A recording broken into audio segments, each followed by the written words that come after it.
저는 이 본문의 말씀을 통해서 내 영혼의 감각을 회복하라라는 제목으로 함께 은혜를 나누고자 합니다. 한 청년이 몸에 좀 이상이 있었습니다. 그래서 병원을 갔어요. 병원에 갔더니 의사가 한센병입니다 라고 진단이 나온 거예요. 이 청년은 그동안 자기의 몸이 이상이 있는 줄 몰랐던 거예요. 근데 알고 봤더니 자기의 피부나 그 몸이 썩어져 들어갔는데 그것을 그 고통과 그 아픔을 느끼지 못했다라는 것이죠. 작은 상처로 시작되어져서 나중에는 그 온몸이 썩어 문드러지는 그런 결과를 가져오는 게 한센병인 것입니다.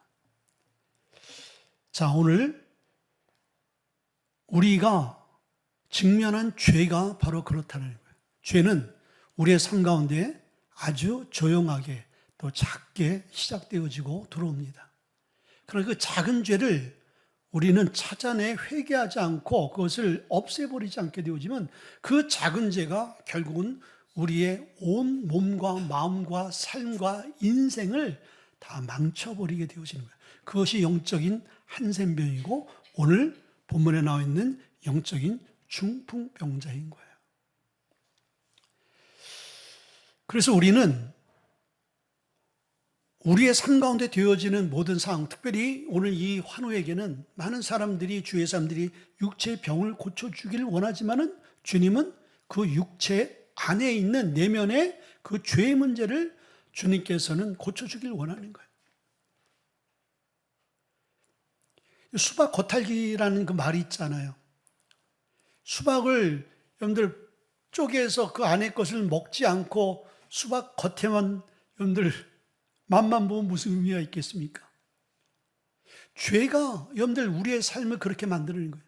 모든 것이 다 외식적이고 형식적으로 만들어버리고 그 안에 본질적인 하나님의 보호와 같은 은혜를 누리지 못하게, 보지 못하게 만드는 것이 이 죄라는 것입니다. 왜 여러분들 죄의 문제가 심각하고 죄를 우리가 없애야 되냐면요, 모든 불행이 어디서부터 오는 거예요? 모든 불행이 세상과 환경, 관계에서 오는 게 아닌 거예요.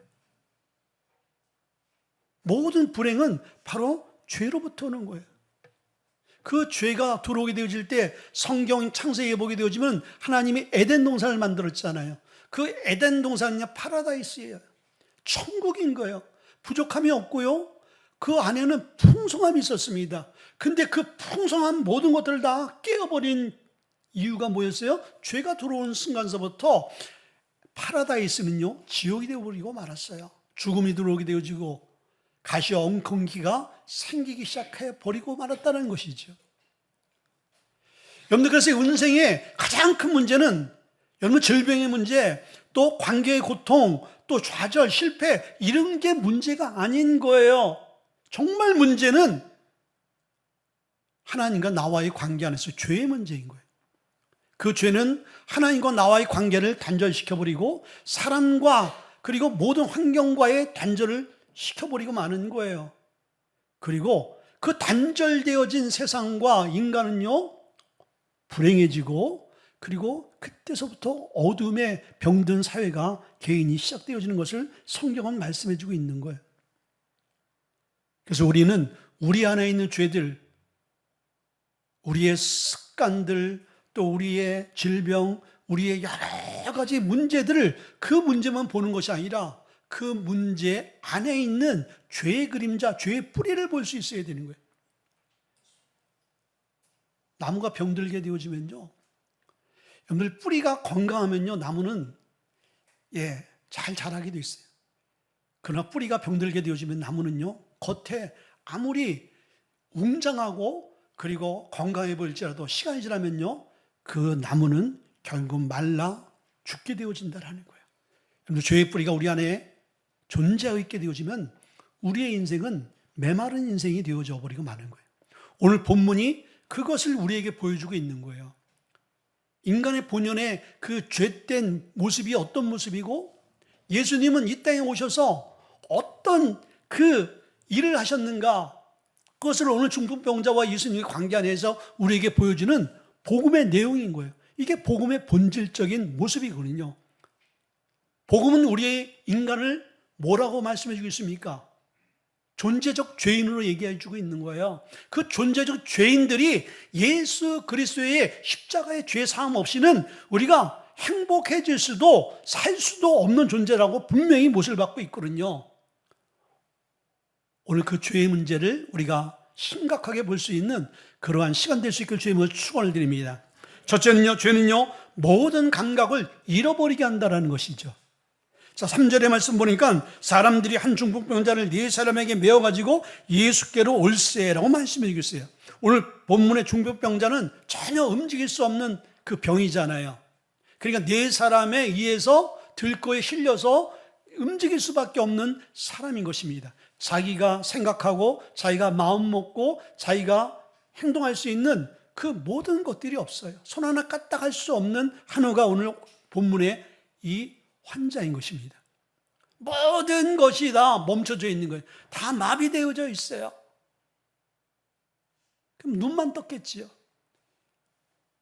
그리고 언어로 표현할 수 있는지는 성경에 구체적으로 나와 있지 않지만은 어쨌든 이 사람은 자기의 몸을 자기가 컨트롤할 수 없는 사람인 거예요. 여러분들, 이 중풍병자의 모습은요, 곧 죄인된 우리의 모습이라는 거예요.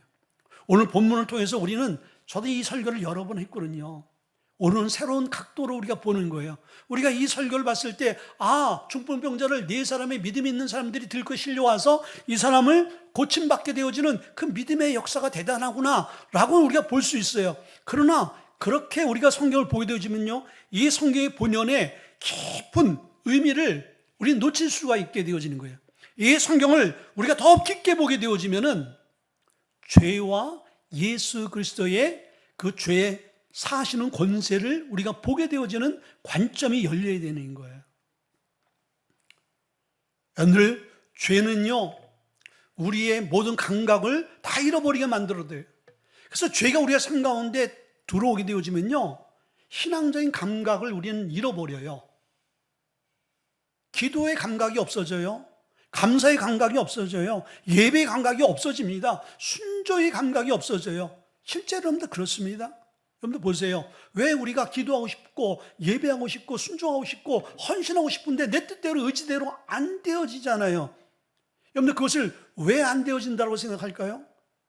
내 믿음이 약해서, 내 믿음이 없어서 그렇게 생각할 수도 있어요. 그러나 근본적인 문제로 따지고 들어가게 되지면요, 우리 안에 죄 때문인 거예요. 죄가 우리를 딱 붙들고 있게 되어지면요, 우리는 신앙적인, 영적인 그 감각을 잃어버리게 만든다고 분명히 말씀드리죠. 그래서 내 뜻대로 의지대로 안 돼요.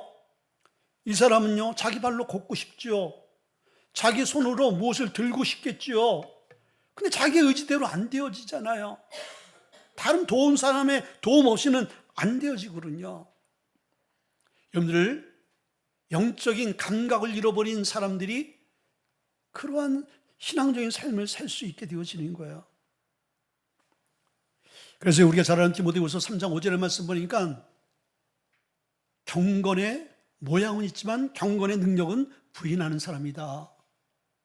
경건의 모양이 뭐예요? 신앙적인 그런 우리가 예식을 하고 우리가 다 예배하는 게 이게 경건의 모양인 거예요. 그러나 예배한다고 하나님께서 받으시는 예배한다고 우리가 다 하나님이 기뻐하는 예배자냐? 아니라는 것이죠. 경건의 능력이 있는 자가 하나님이 받으시는 참된 예배자인 거예요. 그러나 죄가 우리의 삶을 다스리게 되어지면요, 경건의 모양은 있어요. 그러나 경건의 내용은 빠지게 되어진다는 것이죠. 여러분들은 어떠세요? 여러분 신앙의 감각이 아직 살아있습니까? 살아있어야 되는 거예요. 감각이 죽으면요, 점점 시간이 가면 갈수록 더 그 감각을 찾기가 어려워요. 모든 것이 다 습관이 되어지고 굳어져 버리게 되어지면요, 돌이킬 수 없게 되어지는 거예요. 그래서 죄는요, 뿌리를 뽑아야 되고, 죄가 우리의 삶의 생각으로, 마음으로 들어오게 해주면요, 그것을 빨리 예수 그리스도의 이름으로 회개하고, 그것을 박멸해버려야지, 그것을 방치해두게 되어지면요, 그 죄는 우리를 다스리는 거예요. 어떤 상인이 아라비아 그 사막을 가다가, 사막은 여러분들 낮에는 굉장히 덥잖아요. 밤엔 또 엄청 춥단 말이죠. 그래서 이제 그 사막을 횡단하는데 낙타와 함께 짐을 지고 그 팔물건을 싣고 가다가 너무 저녁에 추우니까 텐트를 치고 이제 사람 하나 들어갈 만한 그런 텐트를 치고 이제 자고 있는데 자고 있는데 뭐가 쑥 들어오더래요. 그러니까 낙타 발이 이렇게 쑥 들어오더래. 그래서 그래, 이 낙타가 발이 시렵나 보다. 그게 방치돼서 나중에 이 낙타가 머리를 쑥 스며들더래. 그래, 밤에 추우니까 자기도 감기 들까 봐 그러는가 보다 했더니 나중에 쑥 밀더니 자기는 밖에 나가 있고 이 낙타가 이 텐트 안에서 자고 있더래. 근데 죄가 그렇다라는 거예요. 죄는 슬며시 한 발을 딛고 들어오게 되어지면요, 나중에 머리가 들어오게 되어지고 몸통이 들어오게 되어지고 우리 삶을 다 차지해버리고 마는 거예요. 그래서 하나님의 자리, 믿음의 자리, 은혜의 자리, 기도의 자리는 없게 되어진다라는 거예요. 그래서 우리의 신앙의 감각이 살아있는지를 우리는 봐야 되는 거예요. 요즘 여러분의 신앙의 감각이 살아서 정말 예배의 감각, 기도의 감각, 찬양의 감각, 감사의 감각이 살아있는지. 근데 이거 죽게 되어지면요, 전혀 여러분들 기도할 수도 예배할 수도 하나님 앞에 감사할 수도 없어요. 다음 주에 추수감사주일 예배잖아요. 여러분들 마음이 무뎌지고 영적인 감사가 딱 죽은 사람은요, 단돈 1,000원도 5,000원도 하나님 앞에 드릴 수 없게 되어지는 것이죠. 그러나 영적인 감각이 살아있고 정말 우리 안에 하나님의 은혜로 충만한 사람은 죄가 우리의 삶을 다스리고 정복하는 것이 아니라 하나님의 복음이, 은혜가, 생명이 우리를 다스리고 정복하면요, 우린 예배자로 쓰게 되어지고 하나님께 감사하는 자가 될 수 있는 거예요. 우리가 잘 아는 사울 왕, 이스라엘의 초대 왕인 거예요. 그는 처음은 겸손했어요. 시간이 지나면 지날수록 자기의 업적이 드러나게 되어지니까요, 이 업적이 자기의 행적과 자기의 능력인지 착각했어요. 여러분들 우리의 삶의 형통과 뭔가 잘 되어지는 것을 보게 되지만 하나님께 감사할 수 있길 바랍니다. 아멘. 감사해서 여러분들 잘 되어지는 사람은요, 계속적인 감사의 삶을 살아요. 근데 잘 됐다가 감사하지 못하고 안 되어지는 삶을 보게 되어지면요, 계속적으로 감사가 나타나지 않아요. 이 사울과 같이 자기의 업적을 자랑하고 자기가 드러나는 것이죠. 결국에는 하나님 말씀에 불순종하게 되어지고 사무엘 주의 중에 말해도 자기의 판단과 자기의 생각대로 밀고 나갑니다. 하나님의 영이 떠나버렸어요. 그리고 죄의 영이 그를 다스렸어요.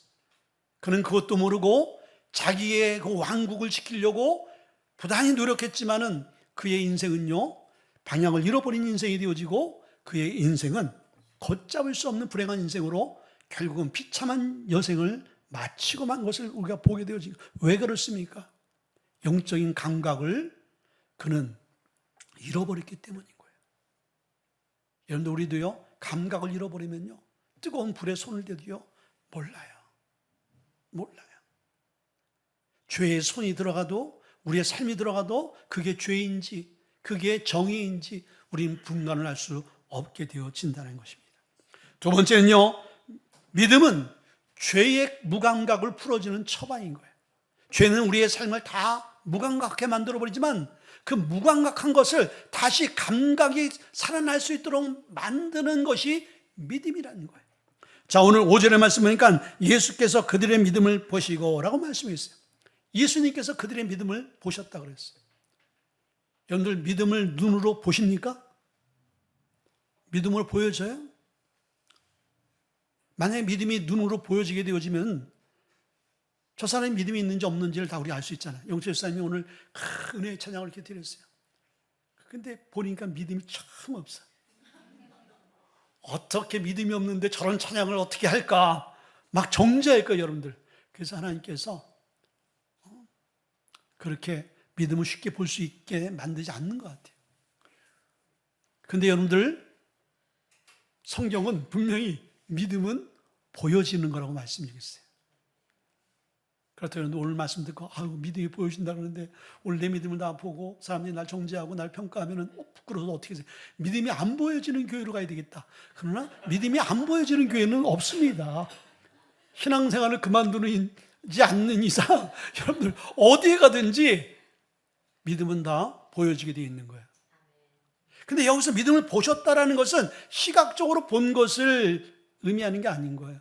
여기서는 우리의 마음을, 중심을 통찰하고 꿰뚫어 보는 것을 얘기하는 거예요. 아멘? 그러니까 주님이 우리의 믿음을 보셨다는 것은 우리의 행동을 그냥 보는 것이 아니라 그 행동, 마음 깊은 곳에 저 사람이 어떤 마음과 의지와 중심으로 하는 것을 꿰뚫어 보시는 분이라는 거예요. 자, 그래서 주님이 이들의 믿음을 보시고 죄사함을 해줬거든요.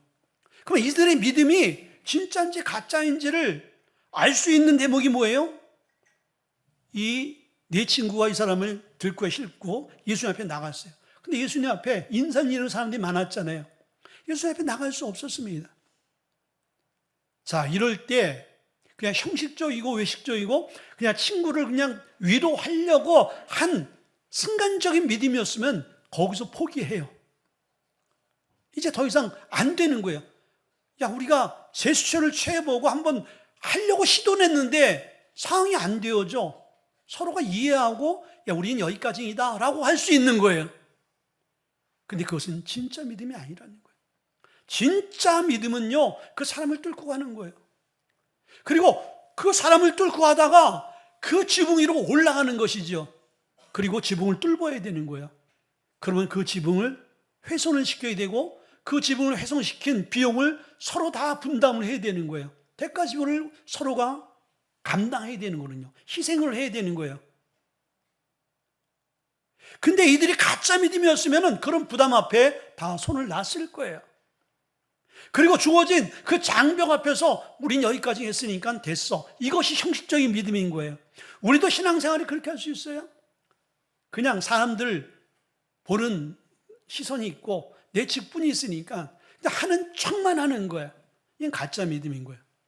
진짜 믿음은 내 상황과 환경이 어떠든지 힘들고 어려웠을지라도 그것을 믿음으로 뚫고 가는 거예요. 주님은 그들의 진짜 믿음을 본 거예요. 그냥 그 들걸 싣고 막 어떻게 주님 앞에 나오려는 그런 외형적인 모습을 본 것이 아니라 그들의 그 마음 중심 끝까지 포기하지 아니하고 이 영혼을 사랑하는 그 마음, 이 마음을 주님이 보시고 그 중풍병자의 죄를 사해 주신 거예요. 자, 그러면 믿음과 죄사함이 어떤 관계가 있냐? 그렇게 생각할 수 있어요. 자, 믿음이 뭡니까? 믿음이라는 것은 맡기는 거잖아요. 내심과 의지로 하는 것이 아니라 주님의 능력과 은혜로 되어지는 것입니다 라고 인간이 주님께 모든 것을 다 신뢰하고 의탁하는 거예요. 자, 이들의 믿음은 어떤 믿음이냐? 이 친구를 주님 앞에 데리고 오면은 주님이 고치실 것이다. 이 친구의 문제가 죄의 문제라면 그 죄의 문제를 용서하시는 분은 예수님이다 라는 그 결론을 갖고 나오는 거예요. 여러분들 이 믿음을 보시고 그 병자를 치료하신 거예요. 그러니까 이 환우의 치유는요, 이들의 행함을 통해서 용서받은 것이 아니라 그들의 믿음을 통해서 용서를 받은 거예요. 그렇죠. 우리가 아무리 허물과 죄가 있을지라도 주님을 의지하고 신뢰하는 그 믿음으로 나가게 되어질 때 그 나가는 과정에는요 분명히 야, 네가 죄사함을 받아?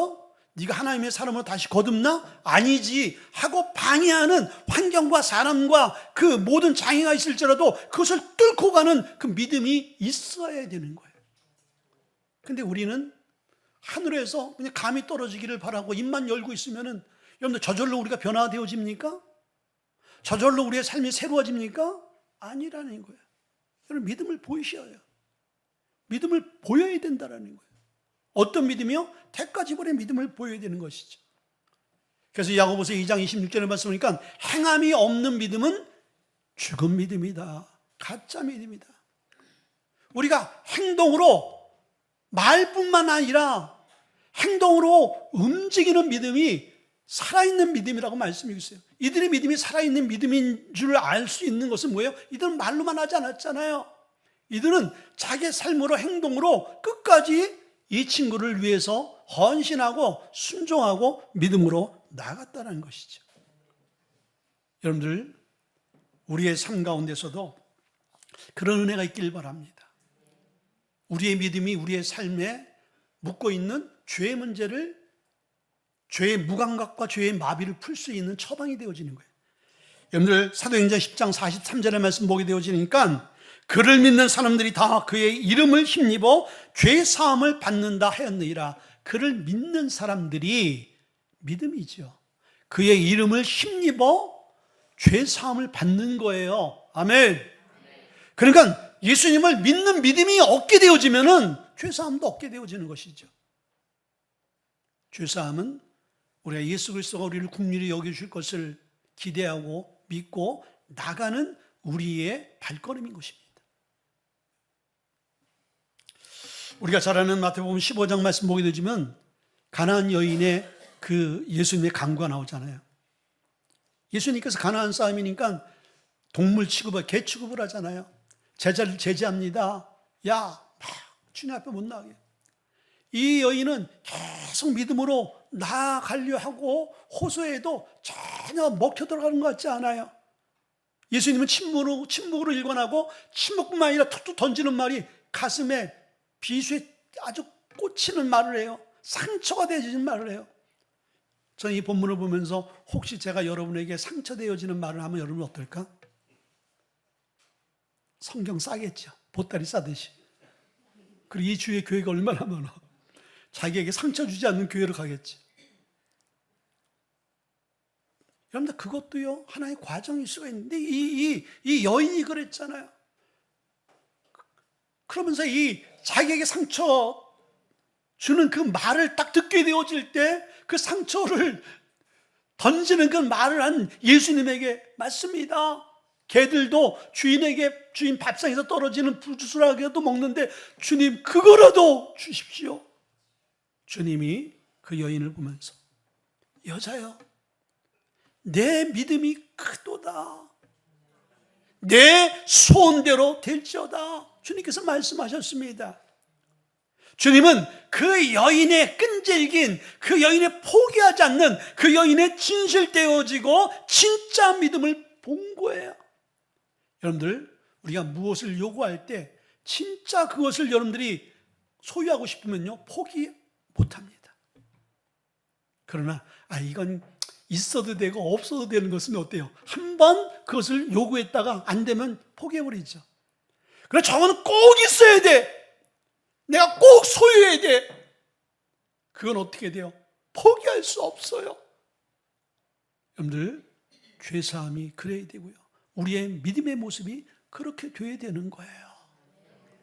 예수님은 이 여인의 그 믿음을 보신 거예요. 믿음을 보시고 그 죄의 문제, 그 질병의 문제, 근본적인 문제를 다 하나님께서 해결해 주셨다는 거예요. 믿음은 단순히 주님을 믿는다라고 고백하는 것이 아니잖아요. 믿음이라는 것은 주님을 신뢰하고 포기하지 않고 주님이 하실 것을 기대하며 맡기고 나가는 것입니다. 여러분들, 혹시 여러분의 신앙생활이 멈춰져 있지 않습니까? 여러분들, 우리의 신앙이, 우리의 믿음이, 우리의 영성이 멈춰져 있게 되어지면요, 아무 일도 일어나지 않습니다. 그리고 우리의 그 무감각해져 버린, 우리의 마비되어진 그 신앙은요, 더 점점 굳어가는 거예요. 그래서 믿음이라는 것은 우리의 무감각과 우리의 마비를 풀어주는 약이 되어지는 거예요. 약. 병이 들면 처방을 받아서 그 처방받은 약을 먹게 되면 회복이 되어지잖아요. 여러분이 영적인 회복을 원한다면 믿음의 약을 드셔야 되는 거예요. 마지막 세 번째는요, 죄의 감각을 고치는 복음의 능력인 것입니다.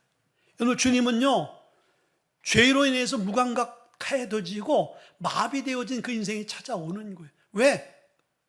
주 앞에 나갈 수 있는 어떤 능력과 어떤 상황이 못 되어지니까. 찾아오셨어요. 아니 목사님, 오늘 문맥상으로 보면 이 친구들이 예수님 앞에 나간 거지 뭐 예수님이 찾아오세요. 그렇게 우리가 생각할 수 있어요. 그러나 성경을 자세히 보셨어요? 1절을 보게 되어지면 뭐라고 나와 있어요? 예수님께서 다른 지역에 갔다가 가버나움으로 다시 들어가셨다라고 말씀이 있어요. 예수님의 사역은 가버나움 중심으로 하는 사역이 이루어졌어요. 그래서 예수님이 그 가버나움을 벗어났습니다. 그리고 다른 지역 사역하다가 왠지 예수님이 다시 가버나움으로 돌아오신 거예요. 이것은 어떤 지역적인 행보의 이동이 아니라 이 돌아오시면요, 하나님의 주권과 섭리 가운데 돌아온 사역의 그러한 발걸음인 거예요. 예수님이 계획과 생각이 있어서 돌아온 거예요. 그러면 예수님의 계획과 생각이 무엇일까요? 예수님은 전능하신 분이잖아요. 예수님은 이 네 친구들이 믿음으로 나올 것을 아셨을 거예요. 그리고 그 네 친구들이 들고에 실려 나온 이 중풍병자의 죄 사함을 필요했기 때문에 이 죄 사함을 해주시기 위해서 그 한 영혼을 위해서 예수님은 다시 가버나움으로 오신 거예요. 여러분들, 주님은요, 여러분 한 사람을 위해서 십자가 지셨고요, 이 땅에 오신 거예요. 지금도 다른 사람이 아닌 여러분 한 사람 한 사람을 주목하고 여러분 한 사람 한 사람을 기억하시고 보시는 분인 거예요. 아멘.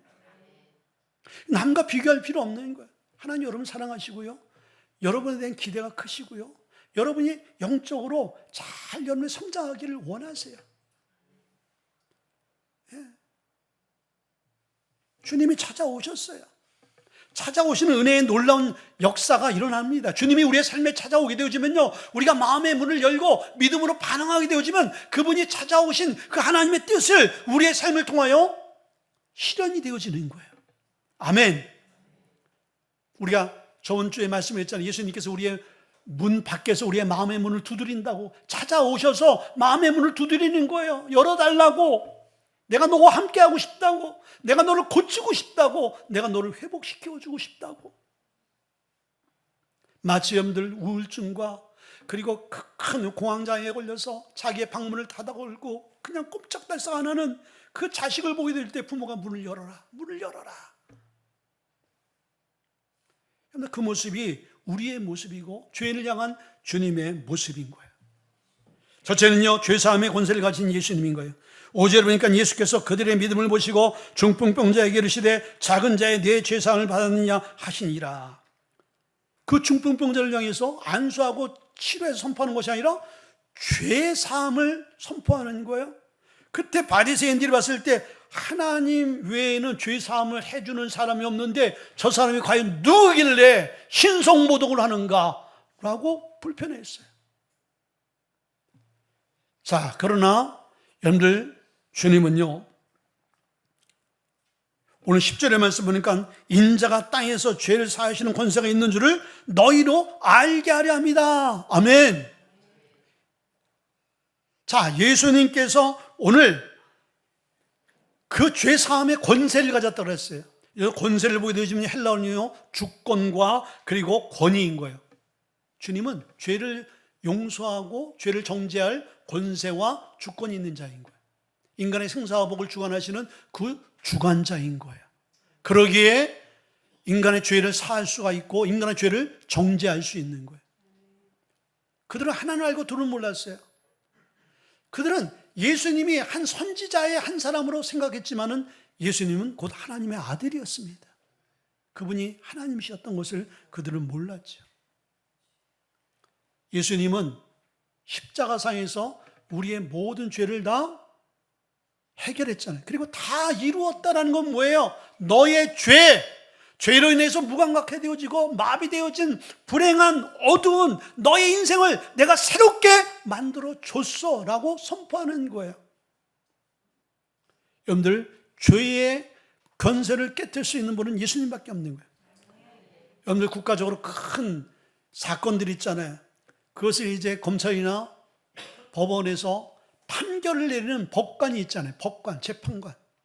근데 그 재판관은요, 누가 재판을 합니까? 나라와 법이 그 권위와 권세를 준 사람에게 그 사람이 죄의 유무를 따지는 거예요. 이 사람이 죄가 있는지 없는지를, 무죄인지를 유죄인지를.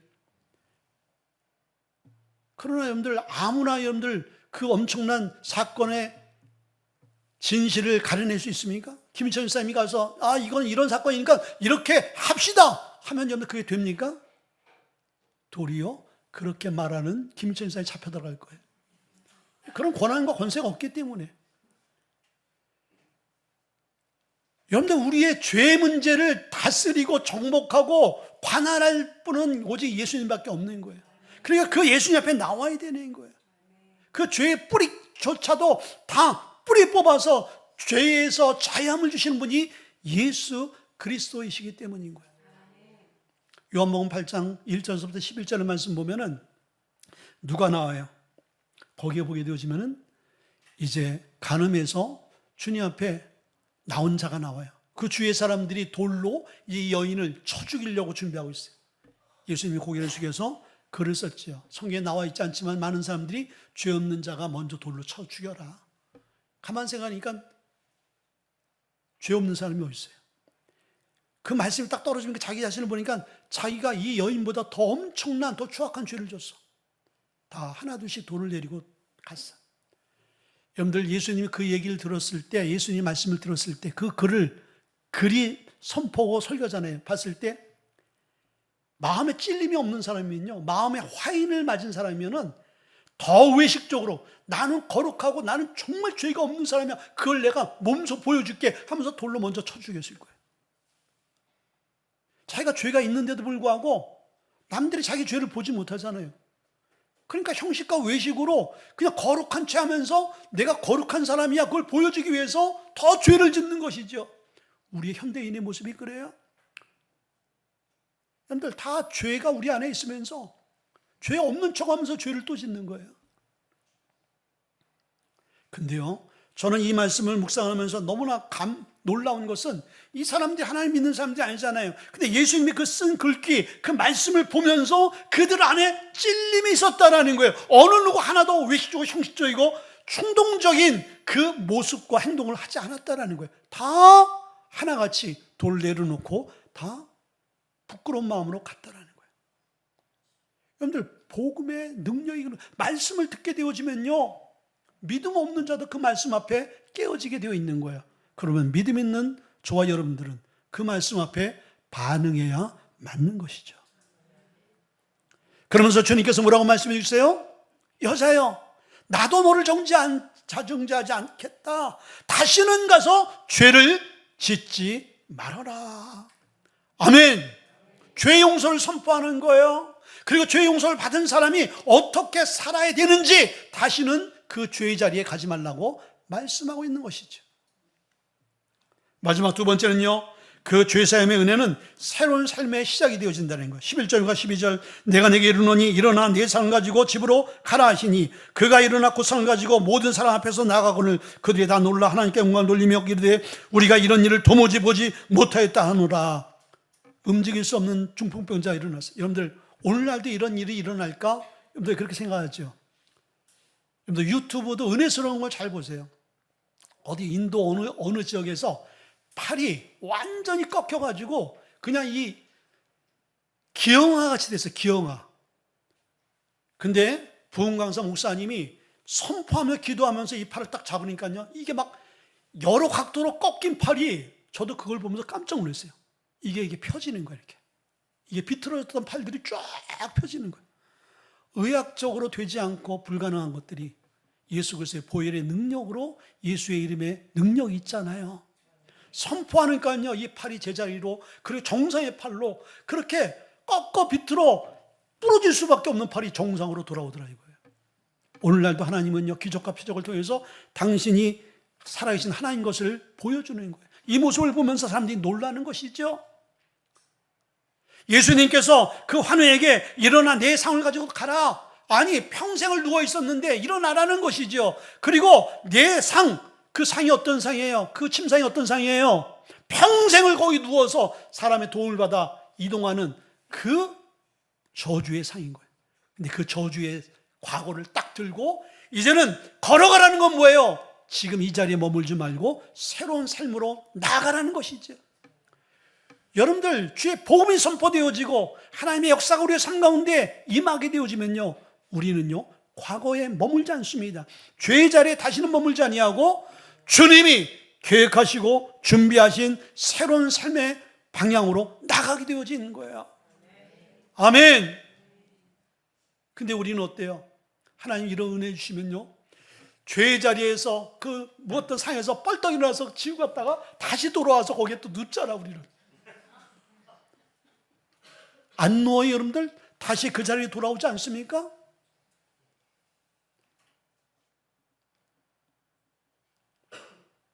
진정한 회개는요, 진정한 회복은 다시는 그 자리로 가는 게 아닌 거예요. 다시는 거기에 누워있는 게 아닌 거예요. 일어나는 거예요. 그리고 자기가 누웠던 자리를 왜 들고 가라고 말씀드리겠어요? 놓고 가야지. 그 보기도 싫잖아요. 평생 자기를 올고아맞던 그런 기구잖아요. 다 불태워버려야죠. 근데 그걸 들고 가라는 거예요. 이건 뭐예요? 네 삶을 간증하라는 거예요. 네가 과거에 그렇게 살았던 너 아니야. 죄로 인해서 살았던 너 아니야. 근데 지금은 일어나 그 상을 들고 걸어가는 모습을 보면서 예수 믿고 죄사함 받은 삶이 저렇게 변화되어지고 저렇게 하나님 복 주시는구나 하는 것을 증거하라는 거예요. 아멘. 그래서 여러분들, 우리 안에 주님의 그 사죄의 은총이 있는 자의 삶을 보게 되어지면요, 첫째는 우리가 정죄함이 없어요. 로마서 8장 1절 말씀 보니까 그러므로 이제 그리스도 예수 안에 있는 자는 결코 정죄함이 없다. 왜 정죄함이 없어요? 2절의 말씀이 있어요. 이는 그리스도 안에서 성령의 생명의 법이 죄와 사망의 법에서 너를 해방시켰기 때문이다. 아멘. 죄사함 받은 사람은요, 어떠한 정죄도 여러분들 두려워하지 않고 정죄에 눌리지 않습니다. 두 번째는요, 새로운 정체성으로 살아가는 거예요. 고린도후서 5장 17절에 이제 그리스도 예수 안에 있는 자에게는 새로운 피조물이라 이전 것은 지나갔으니 보라 새 것이 되었도다. 아멘.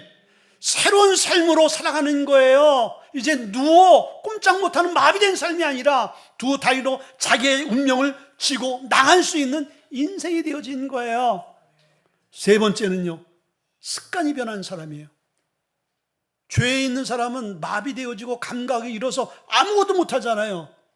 죄사함 받고 회복되어진 사람은 기도의 감각이 살아나요. 예배의 감각이 살아나요. 감사의 감각이 살아난다는 것이죠. 이 말씀 너무 중요한 거예요.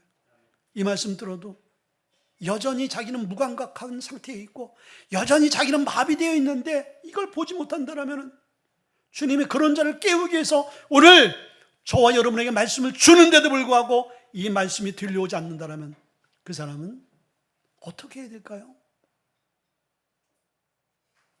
말씀도 할 수 없는 자가 되어지는 거예요. 그러나 귀 있는 자는 성령이 오늘 저와 여러분에게 주시는 말씀을 들을지어다. 이렇게 말씀하고 있는 거예요. 습관이 바뀌는 거예요. 죄의 습관이 거룩한 영적인 습관으로 바꿔지는 것이죠. 마지막으로요, 자기의 삶 받은 은혜를 흘려보내는 거예요. 자기의 상을 갖고 나가서 외치는 것이죠. 나에게 은혜를 베풀어 주시고 내 운명을 바꾸신 분은 예수 그리스도야. 그리고 그의 삶은 평생 감사하고 힘들고 어려운 사람을 섬기고 살아가겠지요. 우리가 주님으로부터 받은 그 복음의 은혜를 우리가 생각하게 되어진다면 나만의 세상, 나만의 물질, 나만의 시간이 될 수 없다라는 거예요. 그래서 여러분의 물질이 흘러가야 되고 여러분의 시간이 주를 위해서 흘러가야 되고 여러분의 육체가 주를 위해서 드려져야 되는 거예요. 근데 그것이 만약에 드려지지 못하고 시간과 물질과 마음과 여러분 몸이 드려지지 못한다면 여러분은 죄 아래에 있는 자인 거예요. 여전히 죄의 종으로서 살아가는 사람들인 거예요. 그 문제가 우리 이 말씀을 통해서 다 회복되어지고 그래서 죄에서 자유함을 얻어 새로운 삶이 활짝 열리는 저와 여러분 되시길 주의 이름으로 축원드립니다. 우리 한번 기도하겠습니다. 하나님 말씀입니다.